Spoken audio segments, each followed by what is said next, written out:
성령님, 이 시간도 우리를 감동하여 주시고 우리에게 필요한 말씀으로 채워주시고 우리를 향한 주님의 음성 듣게 하여 주옵소서. 예수님의 이름으로 기도합니다. 아멘. 여러분의 기도 덕분에 또 튀르키예 또 성지 순례 잘 다녀왔습니다. 제가 사도행전을 이렇게 매년마다 이렇게 강의를 하는데 벌써 만 6년이 지나고 이제 7년째 접어듭니다. 특별히 사도 바울의 전도 행적을 살펴보면서 이곳에 방문해서 한번 사도 바울의 그 스피릿을 느껴봤으면 좋겠다, 뭐 이런 생각을 했었는데 마침 우리 노회 시찰회에서 성지순례 계획을 해서 잘 다녀왔습니다.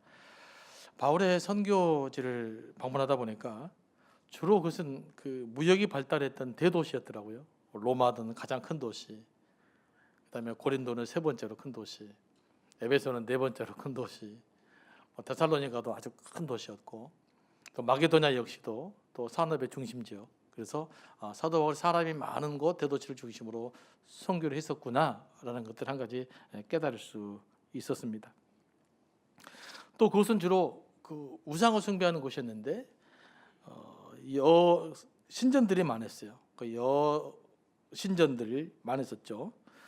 그러니까 명목상으로는 왕들이 자신의 사랑하는 안대를 위해서 세운 신전들이지만 실제로는 왕들이 자신의 권력을 과시하기 위해서 만든 건축물들이기도 합니다. 그러니까 고대에는 왕이 자신의 힘을 과시하기 위해 사용했던 방법 중에 하나가 큰 건축물을 세우는 거였죠. 그런 것들을 보면서 사도 바울이 복음을 전했을 당시에는 복음과 함께 문화적 충돌이 바로 일어났습니다. 왜냐하면 우상 숭배하는 지역과 그것이 우상이라고 외치면서 하나님을 믿어야 된다고 했기 때문에 이런 엄청난 충돌 속에서 사도 바울이 복음을 전했구나라는 것들을 다시 한번 확인할 수가 있었습니다. 역사적으로 위대한 사람들은 가는 곳마다 자신들의 이름을 남겼어요. 그래서 뭐 알렉산드리아라는 도시가 여러 군데가 있어요. 여기도 알렉산드리아고 저기도 알렉산드리아고, 또 가이사라는 도시도 많이 있어요. 여기도 가이사라고 저기도 가이사라고. 그래서 그런 것들을 보면서 수많은 역사적으로 위대한 사람들은 가는 곳마다 자신들의 이름을 남겼어요. 학자들도 자신의 이름을 남기려고 애를 썼죠. 그런데 사도 바울이 한 가지 특이한 점이 있었습니다. 사도 바울은 자신의 이름을 전혀 남기려고 하지 않았어요. 사도 바울은 자기 이름을 남기려고 했던 것이 아니라 오직 예수 그리스도 이름을 남기려고 했습니다. 이게 사도 바울과 다른 사람들의 명확한 특징이었다는 것을 다시 한번 확인하게 됐습니다. 야, 그렇구나. 그러니까 모든 사람은 자기 이름을 남기기 위한 어떤 무언가를 합니다. 그런데 사도 바울은 오직 예수 그리스도 이름만을 남기기를 원했던 그 외의 모습을 보면서 야, 뭔가 다르구나라는 것들을 다시 한번 확인할 수 있었습니다. 바울이 서신서를 기록했지만 그것도 뭐 자신의 사상을 정리하기 위해서 기록한 것이 아니에요. 교회를 세우기 위해서 편지를 한 겁니다. 그것이 오늘날 성경으로 남아 있는 것이죠. 바울은 평생 한 13,000에서 15,000 킬로까지 전도 여행을 했다고 그래요. 저희들은 매일 한 400km씩 달렸는데 뭐 8일 9일 동안 한 5,000km도 안 되게 달려온 것 같습니다. 사도 바울이 걸었던 행적의 3분의 1밖에 안 걸었어요. 차로. 그래도 굉장히 힘들더라고요. 근데 사도 바울은 그걸 걸어 다녔어요. 엄청 높은 산세도 있더라고요. 산도 넘어갔어요. 돈이 나온 것도 아니고 권력이 생기는 것도 아니고 명예가 생기는 것도 아닌데 사도 바울은 왜 이렇게 먼 길을 다니면서 전도를 했을까? 라는 질문을 다시 한번 던져보았죠. 여러분, 왜 그런 것 같아요?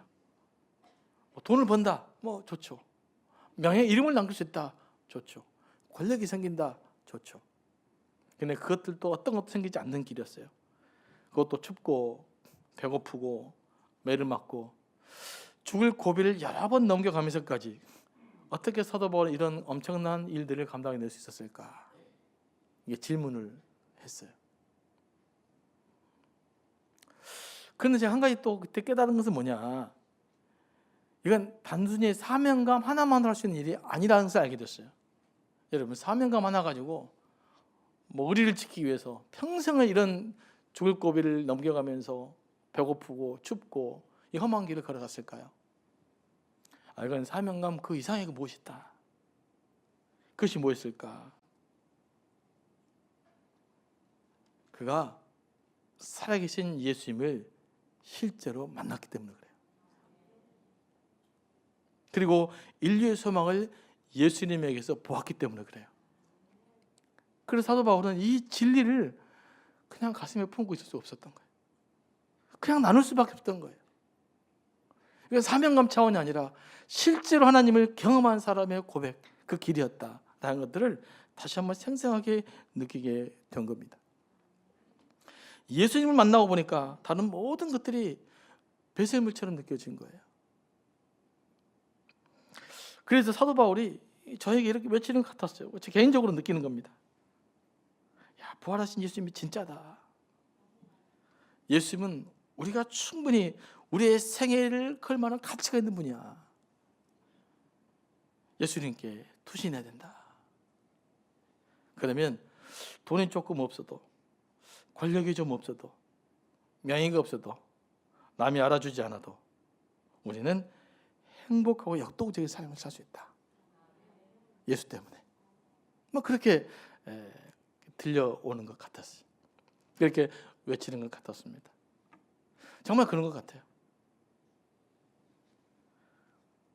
내가 의지할 수 있는 것이 있고 의지할 수 없는 것이 있어요. 그러나 이 사도 바울의 전도여행 길은 의지적으로 할 수 있었던 것이 아니고 하나님의 온전한 이끌리심, 그 예수님에게서 받았던 생명력, 이것에 이끌림받은 삶이었다는 것들을 다시 한번 확인하고 왔고, 제가 비행기에서 올 때 이 이야기를 좀 여러분들 나눠줘야 되겠다 라고 하면서 성지순례의 소개를 여러분에게 말씀드립니다. 살다 보면 우리는 선택의 기로에 서게 됩니다. 그때 어떤 선택을 하느냐에 따라서 우리의 운명이 달라지기도 합니다. 지혜라는 것이 뭐냐? 좋은 것을 선택할 수 있는 능력이라고 할 수 있어요. 그게 지혜예요. 올바름을 선택할 수 있는 능력이 지혜고, 때를 구별할 줄 아는 능력이 지혜고, 불필요한 난관을 피해갈 수 있는 능력이 지혜입니다. 무모하게 행동하지 않는 것도 지혜죠. 그래서 종합적으로 판단해 보면 지혜가 뭐냐? 저는 좋은 판단력이라고 할 수 있어요. 그게 지혜예요. 주님의 일도 이 지혜롭고 해야 잘 감당할 수 있습니다. 그냥 무대포적으로 한다고 되는 일이 아니에요. 지혜롭게 감당해야 공동체가 세워지고 내가 영적으로 성숙하게 되고 하나님의 은혜가 우리에게 임할 줄로 믿습니다.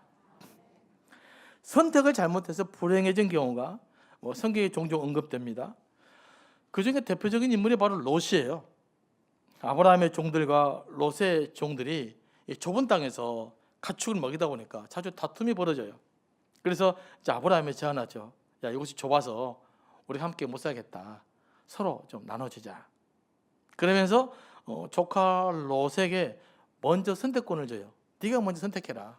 네가 좌하면 나는 우하겠고 네가 우하면 나는 좌하리라. 그때 롯이 선택한 곳이 어디입니까? 이렇게 둘러보니까 야, 저기에 물도 많고 풀도 풍부하고 막 초장이 넓어요. 그래서 눈에 보기에 좋은 곳을 선택했습니다. 그곳이 어디입니까? 바로 소돔이에요. 그런데 어떻게 돼요?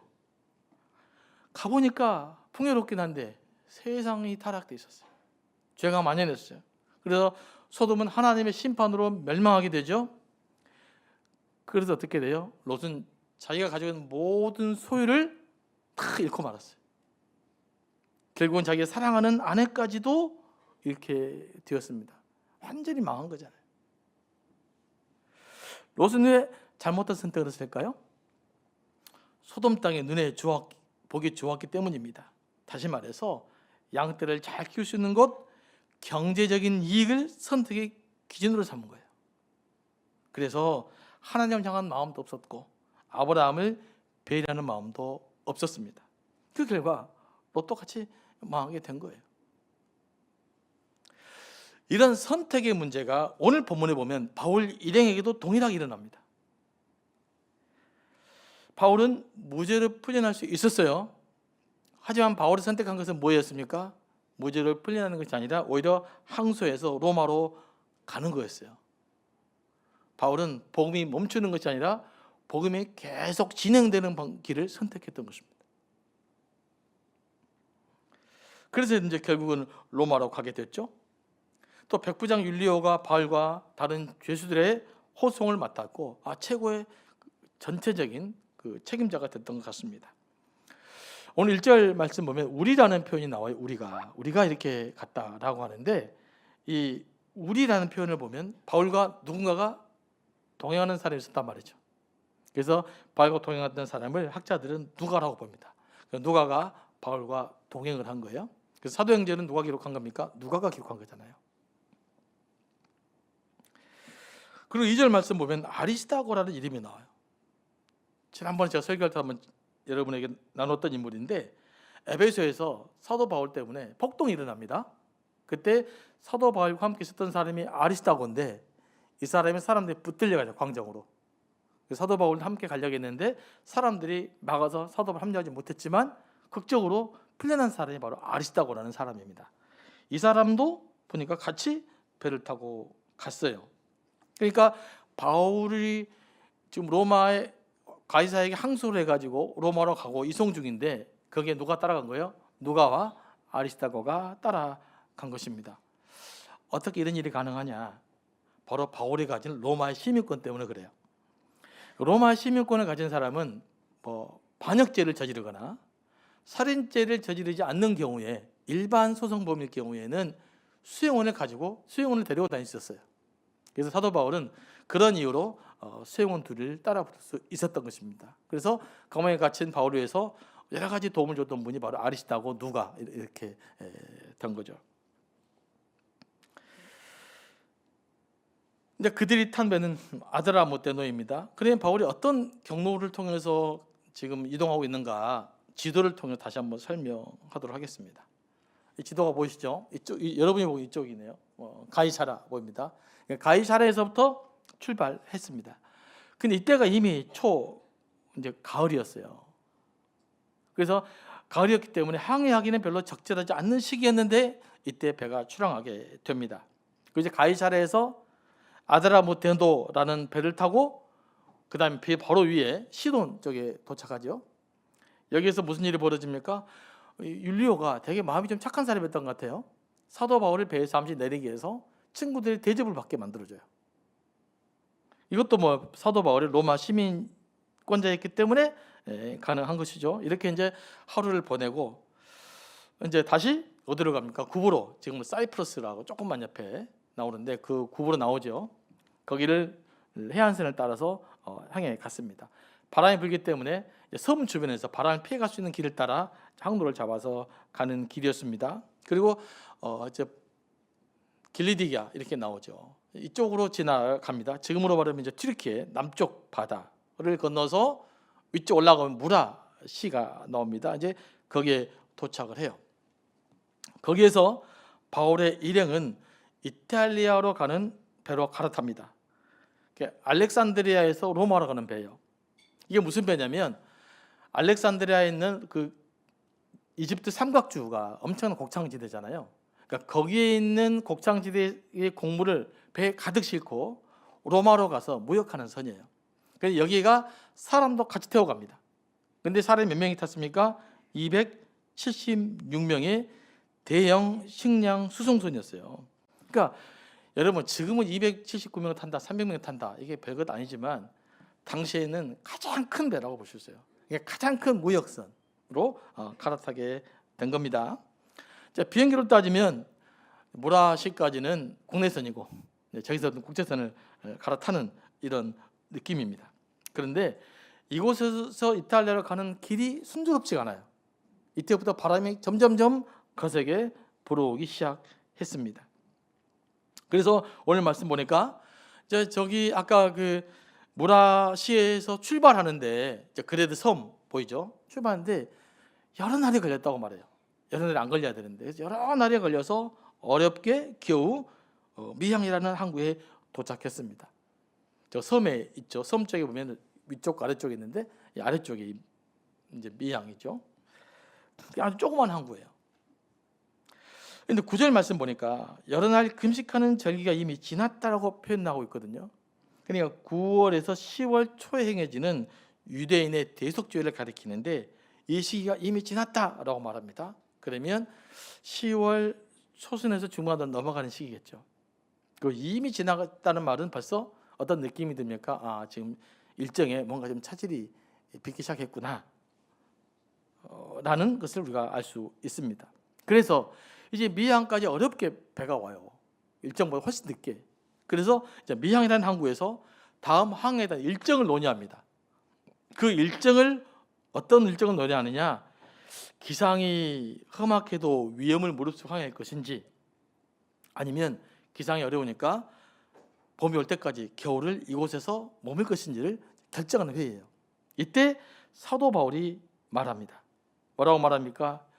이 길을 이미 여행한 경험이 있어요. 전도 여행 때. 그래서 말합니다. 지금은 배를 타고 여행할 때가 아니다. 지금 가면 큰일 난다. 지금 항해를 하게 되면 배도 위험하고 배에 있는 모든 물건들도 위험하고 자칫하면 우리의 생명까지도 위험하니 가지 말자라고 이제 사도 바울이 강력한 권면을 합니다. 사실 이 사도 바울이 맞는 말이 뭐냐면 당시의 항해 지침에 따르면 9월 중순부터 11월 중순까지는 항해가 위험한 시기로 규정되어 있어요. 그리고 11월 중순부터 2월까지는 항해 금지 기간입니다. 그러니까 상식적으로 보면 위험해요. 이미 위험을 1차 겪었잖아요. 어렵게 미항으로 갔으니까. 그러면 안 가야 맞죠. 그러니까 사도 바울은 저렇게 상식적으로 평가를 한 것입니다. 그런데 사람들이 바울의 말을 듣지 않아요. 이것 하나의 문제가 있었기 때문이에요. 뭐가 문제입니까? 겨울을 보내기가 불편했다라는 것입니다. 조그만 항구다 보니까 숙박시설이 잘 갖춰져 있지 않았어요. 그리고 겨울을 보내는 동안 즐길 것이 없어요. 뱃사람들이 하는 일이 뭡니까? 열심히 무역을 해서 돈을 벌었으면 왔다 갔다 하면서 돈을 좀 써야 되잖아요. 술집도 가고 또 기생집도 가고 뭐 이런 걸 해야 되는데 이 미항의 항구는 그런 것이 없어요. 그러니까 이곳에 불편해서 이왕 좀 옮기자 이렇게 이제 의견이 몰아진 것 같습니다. 그래서 선주는 이왕에 겨울을 보낼 것, 아까 이제 그 섬 보이잖아요. 섬 다시 한번 사진 보여줄래요? 네, 저 밑에 항인데 위에 저 그레드 섬 보이잖아. 저 위에 저 꼭대기 쪽으로 이쪽으로 좀 74km 떨어졌는데 저기까지 가자. 저기는 좀 큰 도시예요. 숙박시설도 좋고 유흥시설도 좋은데 저기까지 가서 쉬자 이렇게 이제 결정을 하게 된 겁니다. 주로 이런 주장에 가장 큰 영향을 갖고 있는 사람은 선주겠죠. 배 주인. 아마 선주가 강하게 주장했을 것이고 함께 있었던 사람들도 함께 주장했을 것이고 선장도 선주의 말을 따라서 저 베니스까지 가자라고 주장을 했습니다. 하지만 이 모든 결정권은 누구에게 있었어요? 백부장에게 있었어요. 근데 백부장이 누구 말을 듣느냐가 중요하잖아요. 오늘 뭐라고 기록되어 있습니까? 백부장은 바울보다 경험이 많은 선장과 돈줄을 쥐고 있는 선주의 말을 더 믿었다라고 기록하고 있어요. 여기서 이제 문제가 생기기 시작을 한 겁니다. 그런데 다행하게도 출항하기로 한 날 막 순풍이 불어줘요. 이렇게 되면 금방 베니스까지 갈 수 있겠다라고 생각을 했는데 출항되지 얼마 되지 않아서 광풍이 세게 불어옵니다. 그 바람을 유라굴로라고 하는데 유라굴로라는 무슨 뜻이냐면 북동쪽에서 불어오는 태풍 이름이 유라굴로예요. 그러니까 섬으로 보면 북쪽, 지금 동쪽에 있는 거잖아요. 산맥 사이로 바람이 세게 이렇게 불어온 바람을 마주치게 된 건데 이 바람이 굉장히 너무 세게 분 겁니다. 그런데 이 바람이 이 시기에는 자주 발생하는 바람이에요. 그러니까 이 지역을 항해하는 사람들에게는 이미 알려진 바람이란 말이에요. 그런데 그걸 무시하고 출항을 하다가 일이 생긴 것입니다. 폭풍 때문에 배는 꼼짝도 못하고 이리저리 밀려다닙니다. 어디까지 밀려가 버렸느냐 다시 한번 보겠습니다. 저 그레드 섬 보이죠? 좀 점 있죠. 그 사이에 지금 배가 진행한 거였어요. 저 점하고 그레드 사이에. 저 길을 출발하자마자 갑자기 유라굴로라는 광풍이 확 몰아쳐가지고 저 로마 쪽 있잖아요. 로마 쪽에는 또 점 있는 쪽, 그 멜리데 섬인데 거기까지 밀려가 버린 겁니다. 배가 약 700km 떨어진. 놀라운 일이 이제 엄청난 일이 벌어져 버린 거예요. 물론 약 14일 동안 이제 바람 때문에 밀려간 거지만은 제 의도도 되지 않게 된 거죠. 이렇게 이제 막 바람에 자꾸 밀려 다니다 보니까 사흘째 되는 날 무슨 일이 벌어져요? 광풍이 그치지 않았는데 월성이 뭐라고 기록되어 있는가? 계속 흐렸다고 나와요. 해도 뜨지 않았고 별도 보지 않았다. 여러분, 밤에 선장들이 뭘 보고 배를 움직입니까? 별을 보고 가야 되는데 별도 안 보여요. 그러니까 어디로 가야 될지 방향 감각을 완전히 상실해 버린 겁니다. 그러니까 얼마나 두려웠겠어요. 이게 어딘지도 모르겠고 어디를 향해 가는지도 모르겠고 제대로 가는지도 알 수도 없고 바람은 불고 배는 뒤집어질 것 같고. 그래서 선원들은 배가 가라앉지 않도록 모든 기구를 다 버려야 됐어요. 결국 이제 망한 거예요. 그래서 무역하는 사람들이 무역을 팔아야 되는데 이거 할 수 있는 상황이 아니게 된 것이죠. 이게 한 사람의 또 몇몇 사람들 잘못된 선택으로 이 모두가 목숨을 잃을 지경에 빠지게 된 것입니다. 이것도 선택의 문제예요. 우리가 우리를 살아갈 때 어떤 선택을 하느냐에 따라서 때는 그 길이 하나님께서 복받는 길이 될 수도 있고 아니면 이런 위기를 자처하는 길이 될 수도 있다라고 하는 것입니다. 그래서 우리가 뭐가 필요합니까? 지혜가 필요해요. 바른 선택할 수 있는 능력이 필요합니다. 이것만 잘 갖춰 있어도 인생을 실패하지 않고 살아갈 수가 있어요. 그럼 이들은 이렇게 맞지 않아도 될 위기를 스스로 자처한 거잖아요. 안 갔으면 문제가 없는데 가서 생긴 문제니까. 이들은 왜 이런 위기를 만나게 됐습니까? 이걸 좀 살펴보려고 그래요. 왜 이들은 이런 경험하지 않아야 될 위기를 경험하게 됐는가? 첫째는 상식을 무시했기 때문에 그래요. 뭘 무시했다고요? 상식. 상식이 뭡니까? 보편적으로 많은 사람이 타당 이해되는 어떤 원칙 이런 거, 통계 자료 이런 것들을 우리가 인정해야 돼요. 10월 달부터는 항해길이 위험해요.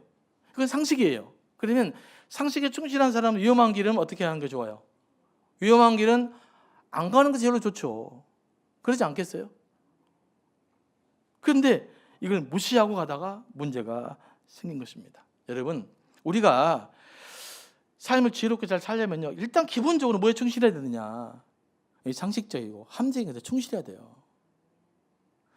우리가 신앙생활 하다가 오해하는 것이 있어요. 예수 믿고 기도하다 보면 마치 이런 상식적인 거 뻔한 사실들을 안 지켜도 된다고 생각하면 안 됩니다. 큰일 나요. 우리는 초월적 신앙에 갔습니다. 이 초월적 신앙이라는 뜻이 무슨 뜻이냐? 상식을 무시하고 보편적인 지식을 무시하는 것을 초월적 신앙이라고 하지 않아요.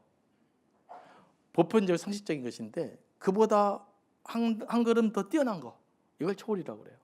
그러니까 우리가 초월적 신앙을 갖는데 이것은 상식을 바탕으로 한 초월적 하나님의 능력을 믿는 거예요. 이게 흐트러지면 곤란합니다. 여러분, 신호등이 있어요. 빨간불이 켜지면 어떻게 해야 돼? 서야 돼요. 기도하고 지나가면 안 된단 말입니다. 아무리 여러분들이 그 기도의 능력이 있어도 기도하고 지나가면 안 돼요. 그럼 걸리게 돼 있어요. 위험해요. 신호등을 지나갈 때는 뭐예요? 신호등의 룰을 지켜야 되는 거예요. 이게 상식이란 말이에요. 이게 합리적인 사고란 말이에요. 우리가 신앙생활을 하면서도 이 합리적이고 상식적인 생각을 절대 놓치면 안 됩니다. 이걸 잃어버리니까 교회가 문제가 생기는 거예요. 자꾸 엉뚱한 이야기를 하게 되고요. 그 다음 두 번째는 뭡니까? 오늘 말씀 보니까 불편한 것이 싫고 쾌락을 원했기 때문이에요. 미양은 조그만 항구에서 숙박시설, 유흥시설에 갖춰져 있지 않았어요. 그러니까 봄을 기다리기가 매우 무료한 곳이에요. 재미나는 것이 있어야지. 그래서 사람들은 좀 더 시설이 좋은 곳, 좀 더 즐길 수 있는 곳을 찾아서 위험을 감수했어요. 그러다가 이 사단이 난 겁니다.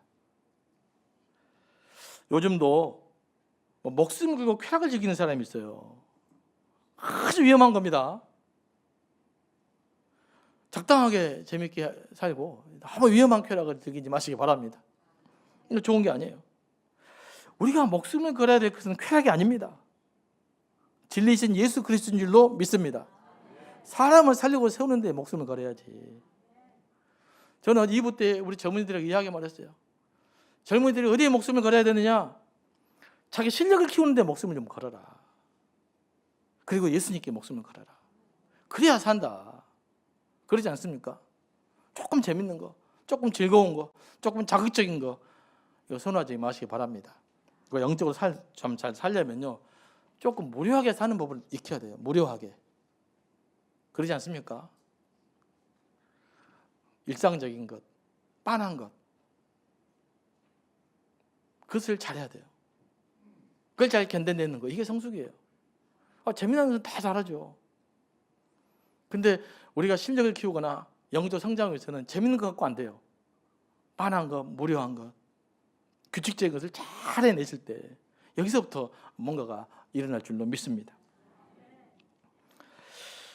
그리고 세 번째는 뭐냐? 선장의 경험, 노련한 경험과 현대의 문명을 의지했기 때문이에요. 당시에 이 큰 배는 가장 큰 배라고 그랬죠. 그리고 엄청난 무역선이란 말이에요. 그러니까 이 당시로 해서 최고의 문명인 거죠. 여러분, 아무리 노련한 선장이라도 자연 현상을 해결할 수는 없습니다.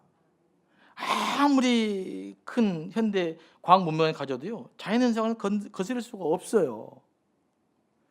아무리 큰 배라도 태풍을 견뎌낼 수는 없습니다. 우리나라 원양어선 큰 배가 가면 큰 문제가 없어요. 그 원양어선들도요, 태풍을 만나면 다 뒤집어집니다. 그래서 왜 그런 원양어선들이 아무런 문제 없게 잘 진행되는가? 왜 그런 것 같아요? 다 태풍을 피해 다녀서 그래요. 저쪽에 태풍이 온다 하더라 그러면 다른 길로 가요. 그래서 안전한 것이지, 지금 아무리 과학기술이 발전한다 해도 지금도 자연현상을 아직 거스릴 수 있는, 맞서 싸워낼 수 있는 기술은 아직 존재하지 않습니다. LA 불나는 거 봤잖아요. 안 되는 거예요. 하지만 백부장은 알렉산드리아에서 로마로 가는 커다란 배와 선장의 경험을 바울의 말보다 더 신뢰했습니다. 우리가 노련한 사람의 경험과 현대의 문명보다 더 신뢰해야 될 것이 뭡니까? 바로 하나님의 섭리와 하나님의 뜻이에요. 그리고 커다란 자연 법칙을 우리가 잘 따를 수 있어야 돼요. 이걸 거스리고 마구잡이 행동하다 보면 우리가 더 큰 해를 입게 된다는 것을 알아야 됩니다. 제가 말씀이 한 가지 의문이 생겼어요. 이 선장도 당시의 기후 상태를 몰랐을까요? 잘 알았을 것이에요. 그런데 왜 이러한 위험한 선택을 했을까요? 빤히 알고도. 물론 선주 때문이겠죠. 하지만 결국은 뭡니까? 돈 때문이에요. 또 선장의 신분은 선주에게 달려있잖아요. 선주가 자꾸 선장과 계약을 맺어갖고 배를 띄워야 돈을 버는데, 이 사람 말 잘못 들어갖고 또 잘못되면 안 되니까 어쩔 수 없이 선주의 말을 들었다가 이런 큰 봉변을 당하게 된 겁니다. 세월호도 그렇지만 늘 선주가 문제죠, 사실. 근데 다 그 배후에 뭐가 있어요? 다 돈 때문이에요. 그래서 참 돈이 우리에게 유용한 것이지만 맹목적으로 돈을 추구하다 보면 더 큰 위험에 빠질 수 있다라는 것을 우리가 늘 좀 기억하면 좋겠습니다. 그리고 네 번째는 백부장의 잘못된 선택 때문이죠. 자, 배 운항의 최종 결정은 누구에게 있어요? 백부장에게 있어요. 백부장의 잘못된 그 선택, 판단력 때문에 그들은 결국 모든 것을 잃고 말았죠. 자, 백부장 율리오가 바울의 배라는 것을 보면 백부장은 좀 심성이 착한 사람인 것 같아요. 무난한 것 같은데, 하지만 뭐가 부족했어요? 상황을 판단하는 능력이 부족했던 것입니다. 여러분, 좋은 사람이 좋은 리더가 되는 것은 아니에요. 사람 좋다고 리더 시키면 안 돼요. 그래서 때로는 여러분, 리더는요, 때로는 냉정한 판단력을 갖춰야 돼요. 정확한 판단력이 중요합니다. 이해관계를 떠나서 올바른 판단할 수 있는 사람, 그런 사람들이 리더가 돼야 되고요. 여러분도 그런 자리에 자꾸 생각을 해야 됩니다. 백부장은 이것이 부족했던 것이죠. 우리가 리더십을 발휘할 때, 또는 선거가 일어날 때, 리더를 뽑을 때 뭘 뽑아야 되느냐, 자꾸 이런 판단력이 좋은 사람을 자꾸 찾으셔야 돼요. 이 사람이 어떤 당이냐, 이거 중요하지 않잖아요. 이 사람이 어떤 판단을 갖고 있느냐, 어떤 상식적인 판단을 할 수 있느냐, 이런 기준으로 사람을 뽑고 우리 스스로도 세워져야 될 줄로 믿습니다. 바울은 상식과 하나님 주신 지혜로 상황을 바라보았어요. 바울은 단기적인 이익이 아니라 사람의 생명을 소중하게 여겼습니다. 그래서 정확한 판단을 할 수 있었어요. 그러니까 우리가 정확하게 판단하려면 사람을 살리는 판단, 사람의 생명을 소중하게 여기는 판단, 지극히 상식적인 것을 우리가 인정할 수 있는 판단, 그런 판단력을 가질 때 바른 판단할 수 있고 바른 선택을 할 수 있게 된 것입니다. 그래서 우리가 가능하면 내 이익도 중요하지만 우리를 보고 판단해야 되고, 우리도 중요하지만 민족이라는 거대한 공동체를 보고 판단할 수 있어야 되고, 우리 민족도 중요하지만 지구 생태계라는 하나, 지구 초원을 하나의 공동체를 보고 판단할 수 있는 판단력도 갖춰야 돼요. 그래야 우리가 세상에 나가면 뭐 의미 있는 존재가 될 거 아니에요. 그런데 이 바울의 주장이 먹히지 않았죠. 바울에게는 항해의 경험도 없었고 권력도 돈도 없었기 때문이에요. 사람들은 의외로 외적인 권위에 의존합니다. 영적인 권위보다 세속적 권위를 더 신뢰합니다. 그래서 문제가 생기고 어려움에 빠지는 것입니다. 그러면 우리가 올바른 판단을 하고 올바른 선택을 하려면 어떻게 해야 될까요? 어떻게 해야 우리가 올바른 판단을 할 수 있겠습니까? 사도 바울은 로마서 12장 2절에서 이렇게 말씀하고 있습니다. 다 같이 읽어볼까요? 시작. 너희는 이 세대를 본받지 말고 오직 마음을 새롭게 함으로 변화를 받아 하나님의 선하시고 기뻐하시고 온전하신 뜻이 무엇인지 분별하도록 하라. 아멘. 아멘입니까? 네. 우리가 이 말씀에 대한 선명한 기준이 있어야 돼요. 말씀을 우리의 삶의 분명한 삶의 판단의 우선순위로 삼아야 될 줄로 믿습니다.